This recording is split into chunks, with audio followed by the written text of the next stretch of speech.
Miaka 29 iliyopita watu milioni 1 waliuawa nchini Rwanda, huku vyombo vya habari kama vile redio vikitumika kuchangia pakubwa katika mauaji hayo. Kupitia sanaa na michezo ya kuigiza, wasanii nchini humo Rwanda wanatoa mafunzo kuhusu yaliyojiri, huku wakiangazia swala la jinsi wanahabari walikosa na kutumika vibaya. Leila Mohamed alikuwa kule na sasa anaangazia hili kwa ukina wake. Mchezo huu wa kuigiza unaofahamika kama Hate Radio unaonyeshwa katika miji mikuu nchini Rwanda hadi mwishoni mwa mwezi huu wa 4. Onyesho la kwanza lilifanyika mji wa Huye, mji ulioko kusini mwa mji mkuu Kigali. Hapa unasafiri takriban saa 3 hivi ukitumia barabara. We are aware that we brought it in such a particular context of preparations of the week of commemoration. It's a particular because the live part especially is kind of shocking. I compare it as to a vaccine. So the vaccine, it's kind of poison, but they give you kind of poison to equip you forever against the same poison. Katika mchezo huu kunao wahusika wakuu ambao wanawaiga waliokuwa watangazaji wa redio. Wahusika wakuu ni Kantano Habimana, Valerie Bemeriki na Georges Rugiu, raia wa Belgium. Watatu hao wanaaminika kupeperusha taarifa za chuki na kutumika na majeshi ya Interahamwe kutoa taarifa kuu kuhusu walikojificha jamii ya Watutsi na kuelekea kuwatekeleza mauaji. The question was for us when we started the process to understand what made people believe in these extremist and in this hate ideology. And that's why I've been doing the research on RTLM and on to see how the hate speech infiltrated the population in Rwanda. Kituo cha redio cha RTLM ambacho kilimilikiwa na mwanasiasa mmoja mashuhuri nchini Rwanda kilipeperusha semi za chuki ambazo zilichangia mauaji ya halaiki kwa siku 100 ambazo mauaji hayo yalitendeka. Kabla ya hapo, kituo hicho kinadaiwa kuwa kilikuwa kinafanya mahojiano mengi ambayo yaliangazia masuala ya chuki kutoka mwaka 1993. Katika mauaji hayo, masuala ya inyenzi au mende kwa lugha ya Kiswahili, jina ambalo lilifahamika kuwatambua jamii ya Watutsi ambao waliuliwa kwa wingi baadaye. They are teaching us like the history of our country so that we can bring the positive change that we want to see. We want our younger generation to learn also the history of our country and the hatred that was like being distributed during genocide. Like during like this time in our generation, we should stop that. We should use our social media to bring the positive energy, to bring the unity among the community.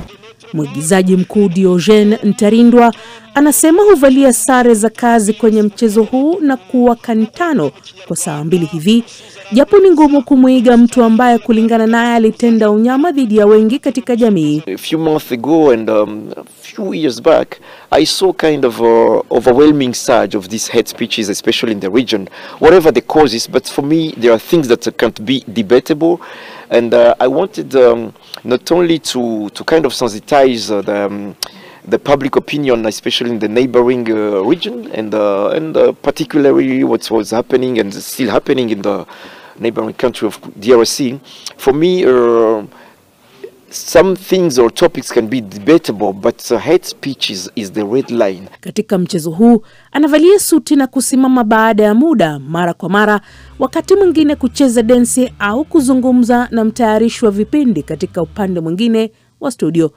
Wakati mmoja anasoma taarifa kuhusu walipo wanaohitajika kumalizwa na kuwataja waliofariki, huku akionekana kufurahia swala hilo na kucheka kwa sauti pamoja na wenzake kazini. So we try to have all these extreme moments in 1 hour, so this is accessible for the audience and they feel how the atmosphere of RTLM was.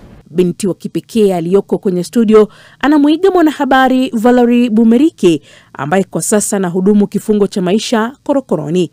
Tunapomwona anaweka mgongo wake kwa wanaomtizama kwa muda, huku anayemuigiza Bemeriki akisema kwamba inafanyika makusudi ili kumwacha mtazamaji akiwaza kinachojiri kupitia matamshi yake na sauti yake. I think people underestimate just how powerful radio as a means can be, especially on the continent.